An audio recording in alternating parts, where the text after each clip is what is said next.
A paz do Senhor Jesus. Meus amados, vamos estar lendo 2 versículos no capítulo 12 do escritor aos Hebreus, o verso 1 e 2.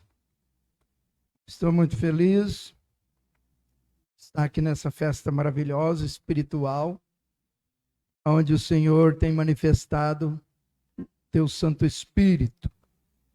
E agradeço a Deus pelo honroso convite, pastor Lael, para estar juntamente com todos os obreiros, toda a Irmandade, celebrando ao Senhor o aniversário dessa amada congregação. Hebreus capítulo 12, verso 1 e 2 diz assim: Portanto, nós também, pois que estamos rodeados de uma tão grande nuvem de testemunhas, deixemos todo o embaraço e o pecado que tão de perto nos rodeia e corramos com paciência a carreira que nos está proposta. Olhando para Jesus, autor e consumador da fé, o qual, pelo gozo que lhe estava proposto, suportou a cruz, desprezando a afronta, e assentou-se à destra do trono de Deus. Assentai-vos, glorificando o nome de Jesus.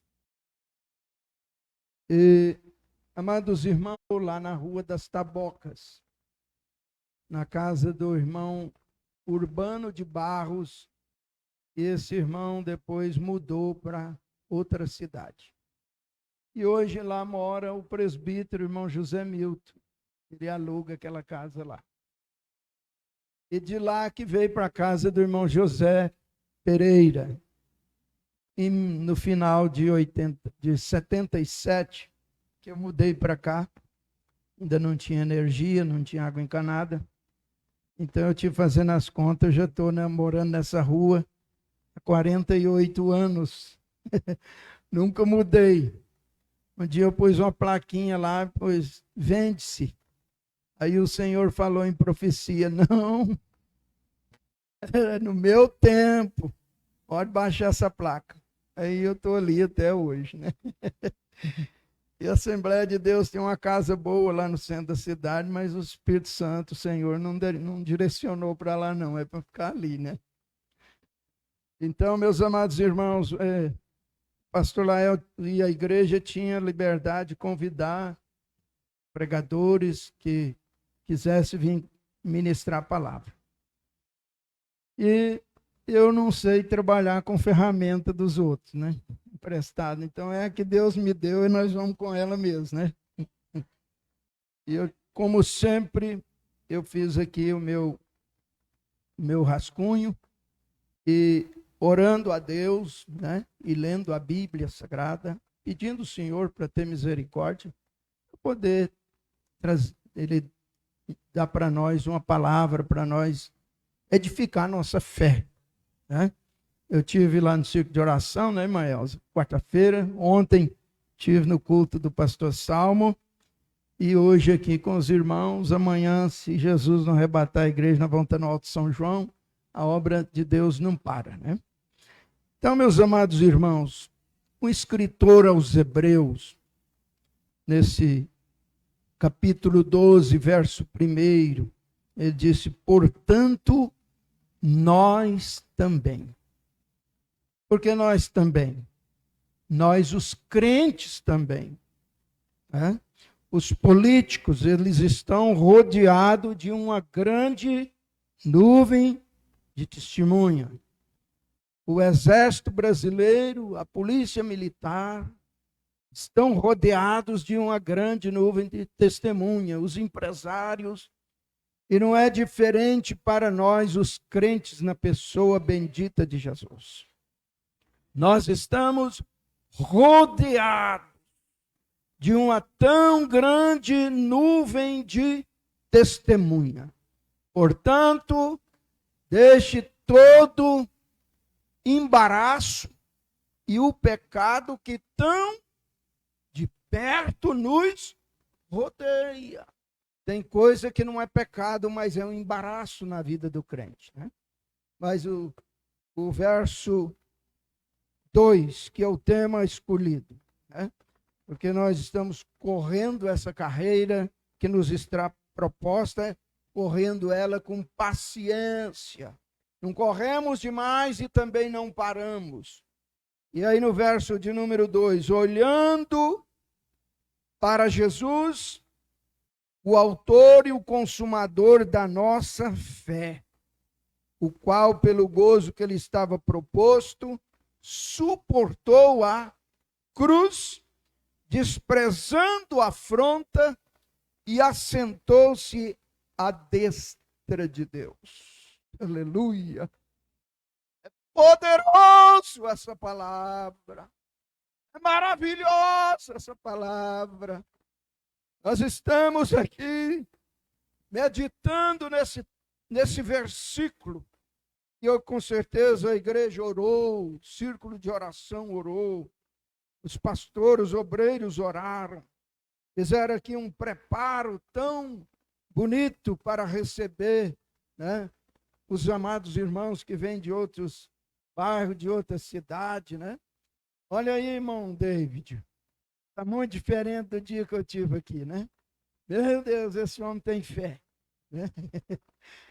Isso aqui estava essa parede, tudo descascado, e ele fazendo aí os preparativos. Olha que coisa linda está esse santuário. Está lindo este lugar. Este lugar está aconchegante, onde nós podemos glorificar e bendizer o santo nome do Senhor Todo-Poderoso. E há 55 anos atrás, iniciou aqui um templo pequenininho, né?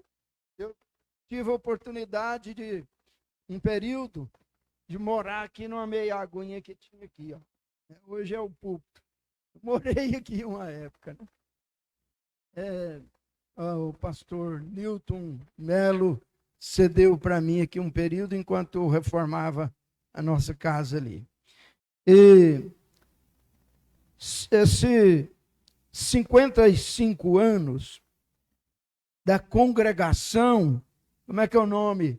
Aqui o nome bíblico. Ebenezer, que quer dizer pedra de ajuda, que está no capítulo de número 12. Deixa eu ver, eu anotei. De 1 Samuel, 7:12. Quando o povo de Israel venceu os filisteus. Então Samuel, ele tomou uma pedra e colocou entre Mispa e Sem, ou Mispa e Sem, e deram um grito: até aqui nos ajudou o Senhor. Quantos homens de Deus passaram por aqui, deixaram suas marcas de trabalho, de orações, de choro, de gemidos, momentos de alegria, mas também os momentos de lágrimas, de angústia, porque isso é normal na vida de um homem de Deus. Mas hoje nós estamos aqui dizendo: até aqui nos ajudou o Senhor. Aleluia. Glorificado é o nome de Jesus. Uma história de fé, de evangelização, de orações, de jejum, de clamor, de visita, de batismo com o Espírito Santo, de cura divina, de maravilhas, de milagres. E eu veio ao meu coração agora o milagre que Deus fez na vida da minha filha ali, ó. Eu morava ali quando ela caiu na cisterna, uma cisterna de aproximadamente 18 metros de fundura. buscou o homem que era furador de poços aqui na região, que inclusive tinha furado a minha cisterna. Está lá no campão, próximo ao campão, que hoje é o Viver Sacomã. Trouxeram ele, chegou lá, puxou para fora. Eu ainda era carroceiro, estava para a rua trabalhando. E a minha esposa, e presenciando aquele, quando ela subiu na tampa da cisterna e caiu lá. Tem tempo para contar esse testemunho. Mas foi tirada para fora, morta.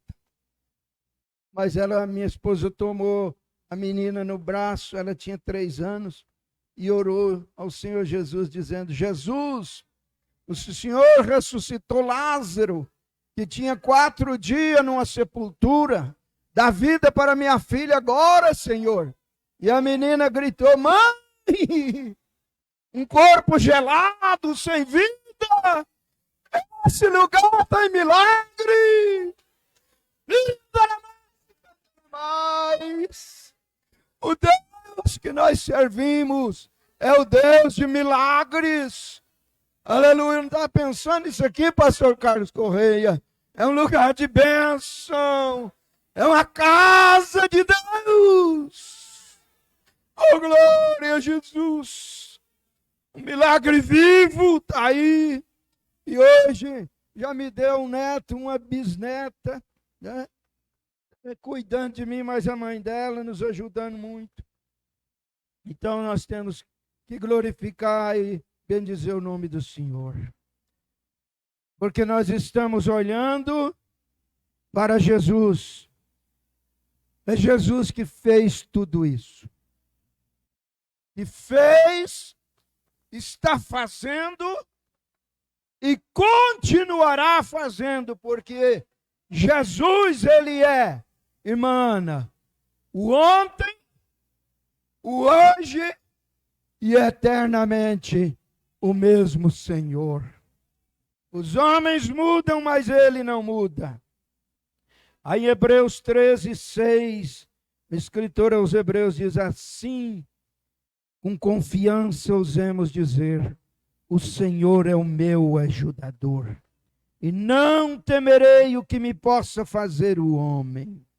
Irmãos, devemos lembrar, aleluia, de que o Senhor é que tem ajudado essa obra. Ele, pastor Lael, que está te ajudando. E ajudou os outros que passaram aqui, né? E também no verso 7 do Hebreus 13, diz assim: lembrai dos vossos pastores. Lembrai daqueles que já passaram por aqui. Convidei o pastor César, né? Ele deixou uma história aqui, e outros mais, mas ele não pôde estar presente. Cada um fez a sua missão, alguns já estão na eternidade com Cristo, né? O anterior do pastor foi o pastor João Paiva, um período cuidando com carinho dessa obra, e o Senhor ajudando. O Senhor é o meu ajudador. Glória a Jesus. E aí vem o verso 8, que diz que Jesus Cristo é o mesmo ontem, hoje e eternamente. Quem nos chama atenção nessa história de 55 anos de trabalho, de existência, não são os homens, mas Jesus. Jesus é o centro das nossas atenções. Aleluia. Ele é o nosso ajudador. Mesmo rodeado de uma tão grande nuvem de testemunha, nós corremos com paciência a carreira que nos está proposta, olhando para Jesus. Se olharmos para os homens, nós vamos fracassar. Mas quando nós estamos com os olhos em Jesus, nós vamos vencer, nós vamos prosseguir, nós vamos avançar. Os nossos olhos é o símbolo, né? Os nossos olhos é o farol que clareia, que ilumina o nosso caminho, a nossa estrada. Glória a Jesus. Nós dependemos de uma visão boa para nós estarmos olhando para Jesus. Glória a Deus. Os nossos olhos é o símbolo do conhecimento, da satisfação humana e dos desejos. Alguns usam seus olhos para o desejo da inveja e da cobiça, mas os nossos olhos estão olhando com amor para Jesus. Fitos em Jesus. Aleluia. Em Eclesiastes 6:9, Salomão afirma: melhor é a vista dos olhos do que o vaguear na cobiça. Também isso é vaidade e aflição de espírito. E aí em Mateus 6:22, Jesus disse que a candeia do corpo são os olhos, de sorte que se os olhos forem bons, todo o teu corpo terá luz. É aí onde eu falo que os nossos olhos é o farol do nosso corpo. Se os nossos olhos forem bons, todo o nosso corpo será iluminado. E aí no verso 23, o Senhor Jesus está dizendo: se porém os teus olhos forem maus, o teu corpo será tenebroso. Se portanto a luz que em ti há são trevas, quão grandes são tais trevas. Irmãos, o crente que está olhando para Jesus, ele anda na luz. Faz lembrar de 1 João, capítulo 1, verso 7, onde está escrito: se andarmos na luz, como ele na luz está, temos comunhão uns com os outros, e o sangue de Jesus Cristo, seu Filho, nos purifica de todo pecado. Aleluia. Por isso, meus amados irmãos, a nossa visão, ela não pode ser periférica. Eu digo a visão espiritual. A visão espiritual. O rei Davi, depois de ter uma experiência terrível, depois de sofrer amargamente por causa dos seus olhares malignos. Isso aconteceu com o rei Davi, um homem que era segundo o coração de Deus, mas ele desviou seus olhares onde não devia, onde Deus não agrada, e foi terrível o seu sofrimento. Mas no Salmo 101, no verso de número 3, depois de tudo que ele tinha passado, ele disse: não porei coisa má diante dos meus olhos. Aborreço as ações daqueles que se desviam, nada se me pegará. Ele ficou então esperto. Da agora para frente, os meus olhos estão em outra direção. Aleluia. Não era mais um olhar maligno, mas um olhar com vigilância. E hoje em dia, irmãos, estão os ímpios, e nós temos que tomar muito cuidado, vigiar muito. Os ímpios estão obcecados por uma visão, uma contemplação visual na imoralidade, na iniquidade, na brutalidade, na libertinagem. Irmãos, se nós não tivermos cuidado, os nossos olhos, em vez de estar olhando para Jesus, vão olhar para coisas que Deus não agrada. Glória a Jesus. Olhares de violência, na tentativa de satisfazer seus desejos pervertidos e maus. Mas Jesus afirma que Os nossos olhos não podem ser motivo de tropeço ou de escândalo. Aleluia. É assim mesmo, meus amados irmãos, não assuste comigo não, porque a palavra que eu recebi do Senhor é uma palavra pastoral. Ela é uma palavra bíblica. Aleluia. E ela vai fazer bem para mim e para a sua alma. Oh, glória! Mateus 18, verso 9. Jesus disse: se o teu olho escandalizar, arranca-o e atira-o para longe de ti. Melhor te entrar na vida com um só olho do que tendo dois olhos seres lançado no fogo do inferno. Oh, irmãos, alguns vão entrar na condenação eterna. Vão queimar nesse fogo. Porque os seus olhos não estão mais em Jesus. O nosso alvo é olhar para Jesus. Glória a Deus. Provérbios 23 e verso 26. A palavra do Senhor está dizendo: dá-me, filho meu, teu coração, e os teus olhos observe os meus caminhos. Aleluia. Com os olhos nós observamos o que está passando em volta, os nossos olhos naturais, os olhos que Deus nos deu. Mas espiritualmente eles não podem desviar para outros caminhos. Oh, aleluia. Em 1 João, capítulo 2, verso 11, a parte B do versículo diz: aquele que anda em trevas não sabe onde deva ir, porque as trevas lhe cegaram os olhos.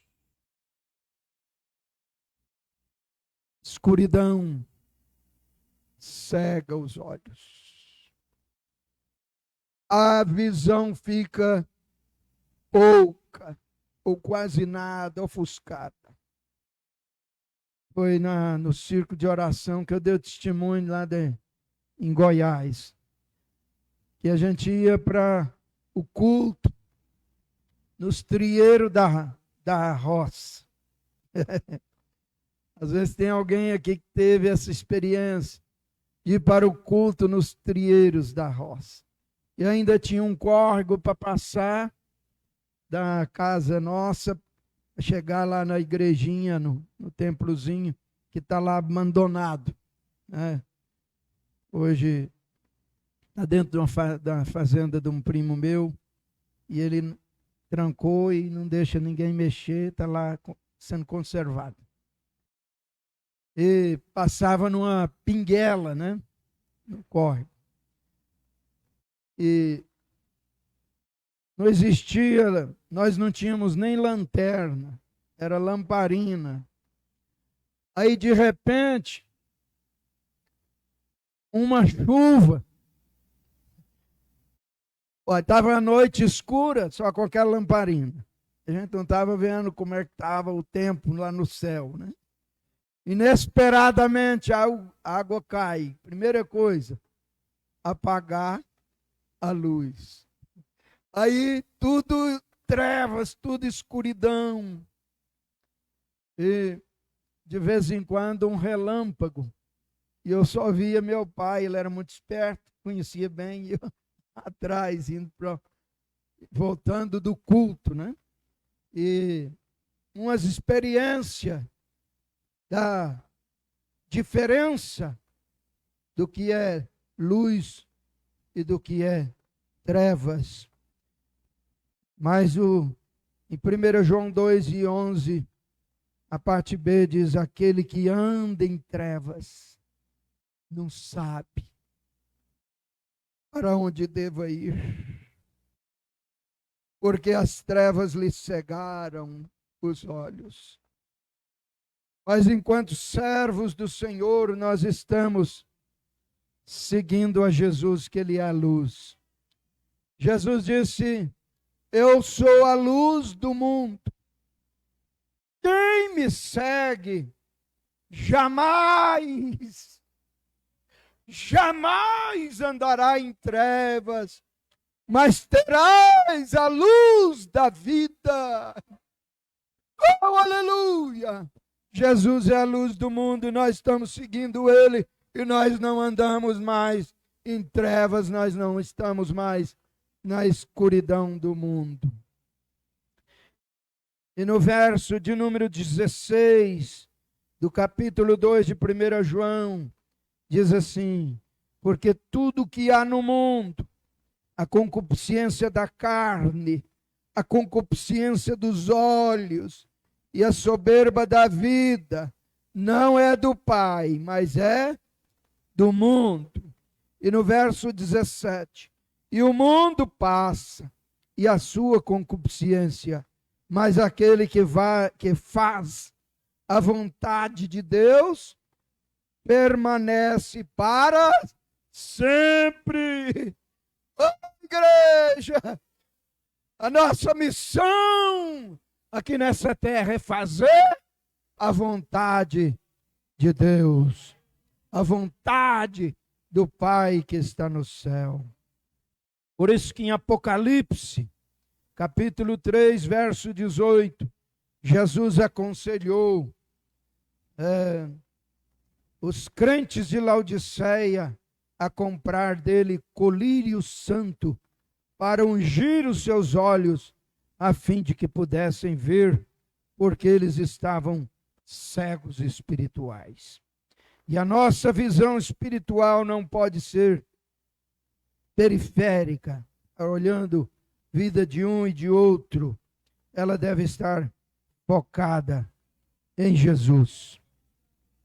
Aí eu venho aqui em Gênesis, capítulo 19, verso 17, que narra a história da destruição de Sodoma e Gomorra, quando Ló, sua mulher e suas 2 filhas receberam os anjos de Deus na sua casa, lhe deram ordem.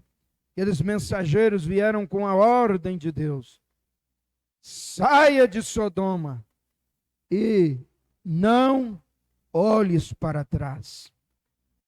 Era a ordem de Deus que eles saíssem, porque o Senhor ia destruir Sodoma e Gomorra com fogo, como aconteceu.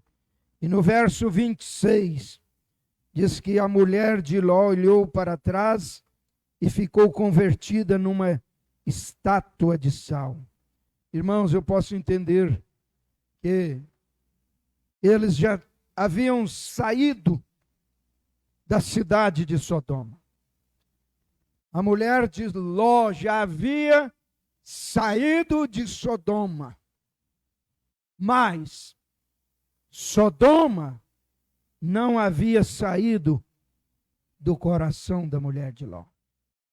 Ela estava já no caminho, mas o seu coração estava voltado para Sodoma. E eu posso entender aqui, meus amados irmãos, que essa passagem, ela nos chama muito a atenção, porque quando nós lemos em Lucas, capítulo 17, verso 32, Jesus está nos dizendo. Quem sabe? O que está escrito? Lembrai-vos. Irmãos, essa passagem aí não é só para os pastores, não. Todo crente que lê a Bíblia. Todo crente precisa ler a Bíblia, estudar a Bíblia. Lembrai-vos da mulher de Ló. Jesus está nos dizendo. Oh, aleluia. Jesus está nos mandando lembrar daquela mulher, a mulher de Ló. Aleluia. Mas porque ela olhou para trás. Igreja, não olhemos para trás. Não olhemos para as coisas do mundo. Vamos prosseguir. Aleluia, nessa caminhada, olhando para Jesus. Olhando para Jesus. Esse versículo que os irmãos escolheram,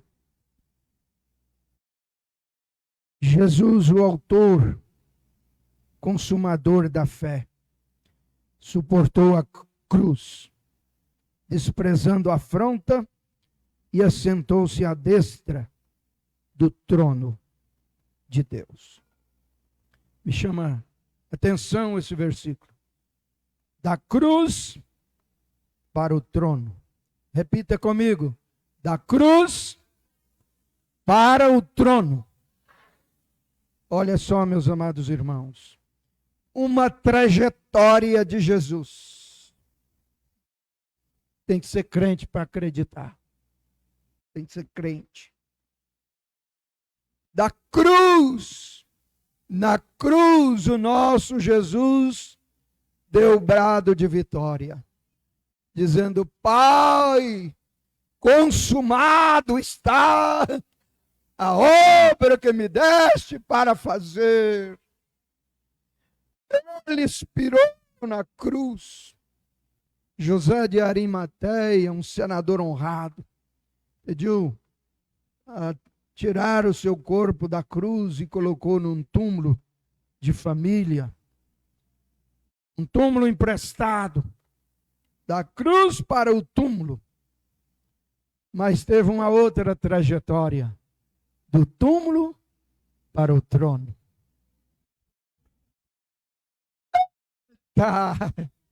Jesus não está mais na cruz, mas ele está no trono. No trono.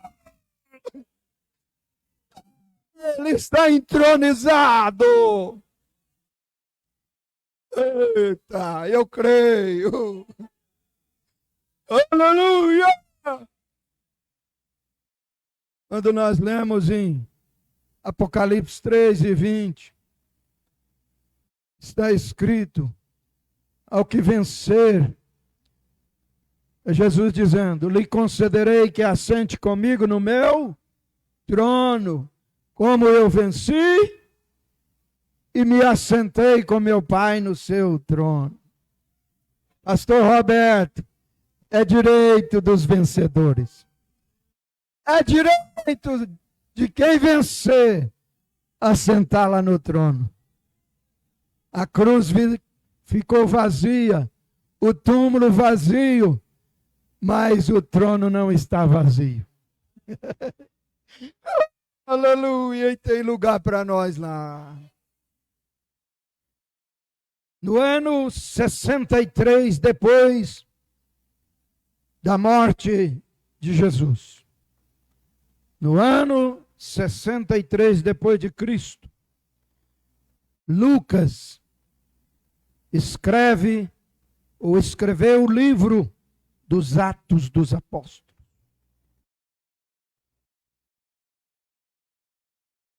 Ele escreveu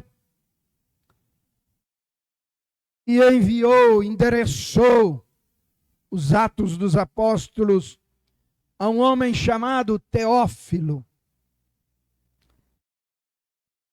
que ele abrangeu de uma forma seletiva os primeiros 30 anos do avanço do Evangelho. Os primeiros 30 anos do capítulo 1 até o 7 de Atos dos Apóstolos. Em Jerusalém, o crescimento do 8 ao 12, na Judéia e na Samaria, e do 13 ao 28 até os confins da terra. 30 anos já havia passado. E houve uma explosão do Evangelho. Aleluia. E até hoje não parou. E não vai parar. Porque essa obra é do Senhor, que nós estamos olhando para Ele. Aleluia. Da cruz para a sepultura, da sepultura para o trono. E em Marcos 16, 9, nós temos provas contundentes, infalíveis, provas incontestáveis que o nosso Jesus ressuscitou. E ele venceu a morte. Em Atos capítulo 1, verso de número 3, Lucas registrou. Nos diz que Jesus, depois de ter padecido, ele apresentou vivo.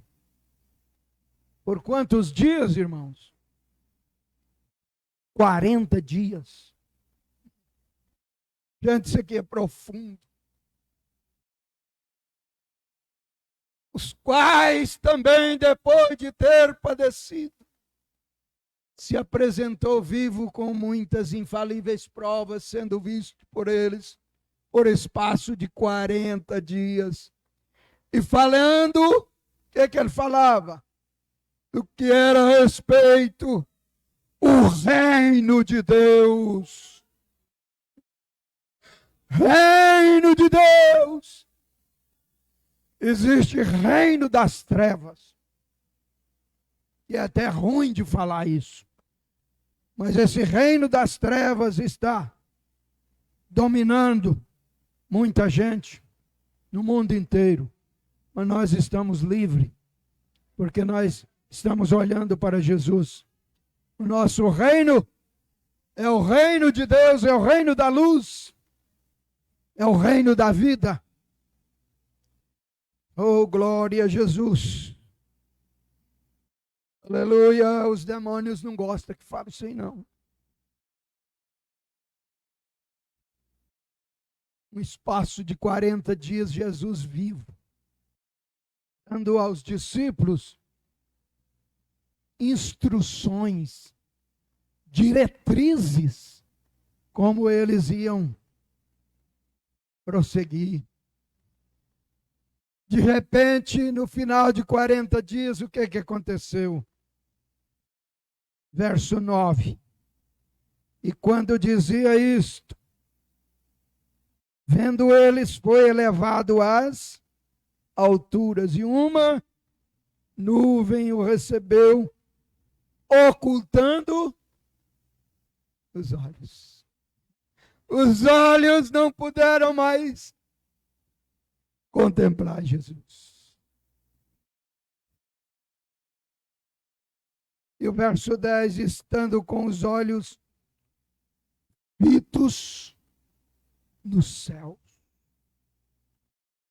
enquanto ele subia, e eis que junto dele se puseram 2 varões vestidos de branco.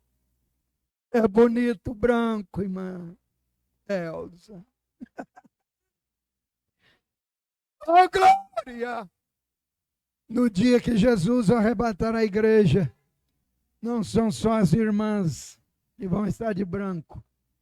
Todos os salvos, homens. Todos os vencedores. Apocalipse 3 e 5. Ao que vencer será vestido de vestes brancas, e de maneira nenhuma riscarei o seu nome do livro da vida, e confessarei o seu nome diante do meu Pai e dos seus anjos. Quem tem ouvidos, ouça o que o Espírito diz às igrejas. E aí no verso 11 do capítulo 1 de Atos dos Apóstolos, os quais lhes disseram: os quais, quer dizer, aqueles dois varões vestidos de branco, disseram: varões galileus, por que estáis olhando para o céu? Fizeram pergunta: por que vocês estão com os olhos fitos no céu? Esse Jesus que dentre vós foi recebido em cima no céu, há de vir como para o céu o vistes ir. Irmão, eu estou terminando. Há de vir, ainda não veio. Aí é uma esperança para nós. É uma promessa para a igreja salva, redimida. Ele ainda não veio, mas ele está prestes a vir. A vinda de Jesus é tão certa como é certo o amanhecer de cada dia.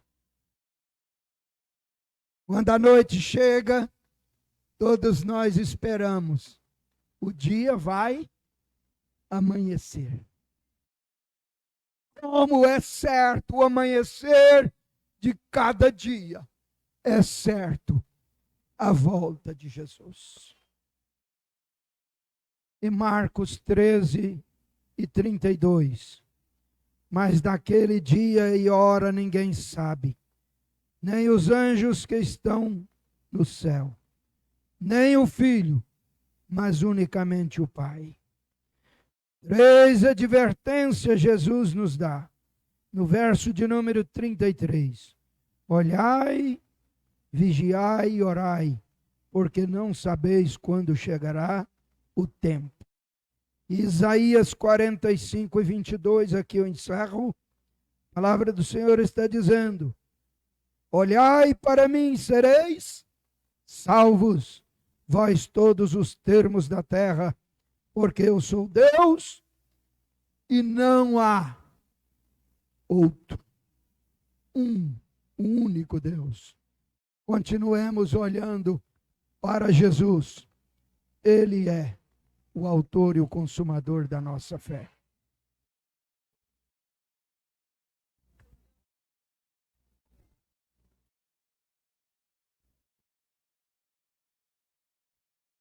Irmãos, nós vamos agora passar para um momento solene. Momento solene. Eu estava aguardando essa festa acontecer, que eu queria fazer essa homenagem para o diácono irmão José Pereira. E o pastor Lael falou: pastor, e que tal nós entregar uma para o evangelista irmão Ari Davi? Falei: muito merecido. Esse ano, a Assembleia de Deus completou em março 85 anos de fundação, de existência. 85 anos de luta, de batalha. Não tem sido fácil, não foi para os outros. Não tem sido fácil para nós, porque o reino do mal às vezes quer impor sobre nós. E a nossa luta para manter um evangelho sadio, um evangelho da cruz, não tem sido fácil. Hoje se prega um evangelho sem cruz, um evangelho barato, não precisa pagar o preço para ser fiel. Mas não é assim que a palavra de Deus nos manda. O caminho para o céu, a vida inteira, ele é estreito. Não dá para passar bagagem, a porta é estreita, o caminho é estreito. Mas eu glorifico a Deus, que Deus tem sustentado essa instituição chamada Assembleia de Deus em Araguari e no Brasil e no mundo.